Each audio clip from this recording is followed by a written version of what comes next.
കളിക്കുന്നതിനിടെ പുഴയിൽ വീണ 2.5 വയസ്സുകാരൻ മരിച്ചു. തമിഴ്നാട് തേനി സ്വദേശികളായ കണ്ണൻ ഭുവനേശ്വരി ദമ്പതികളുടെ ഇളയ മകൻ മിത്രനാണ് മരിച്ചത്. പൊങ്കൽ ആഘോഷത്തിനായി അമ്മ വീട്ടിലെത്തിയപ്പോഴായിരുന്നു അപകടം. സഹോദരൻ ലളിത് കുമാറിനോടൊപ്പം വീടിനോട് ചേർന്നൊഴുകുന്ന പന്നിയാർ പുഴയുടെ കരയിൽ കളിക്കുകയായിരുന്ന കുട്ടി പുഴയിൽ ഇറങ്ങുകയായിരുന്നു. ഈ വിവരം അമ്മ ഭുവനേശ്വരിയോട് പറയാനായി സഹോദരൻ വീട്ടിലേക്ക് പോയ ഉടൻ കുട്ടി ഒഴുക്കിൽപ്പെടുകയായിരുന്നു. നാട്ടുകാരും നെടുങ്കണ്ടം ഫയർഫോഴ്സും ചേർന്ന് നടത്തിയ പരിശോധനയിൽ വീടിന്റെ 100 മീറ്റർ അകലെ പുഴയിലുള്ള മരക്കുറ്റിയിൽ തങ്ങിയ നിലയിൽ കുട്ടിയെ കണ്ടെത്തി. ഉടൻ തന്നെ രാജകുമാരിയിലെ സ്വകാര്യ ആശുപത്രിയിൽ എത്തിച്ചെങ്കിലും മരിച്ചു. മൃതദേഹം അടിമാലി താലൂക്ക് ആശുപത്രിയിലേക്ക് മാറ്റി. News desk press Malayalam.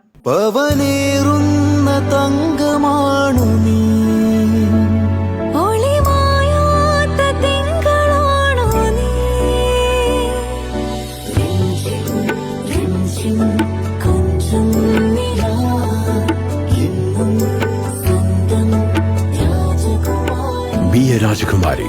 Rajakumari Gold and Diamonds. The trust of Travancore. Rajakumari.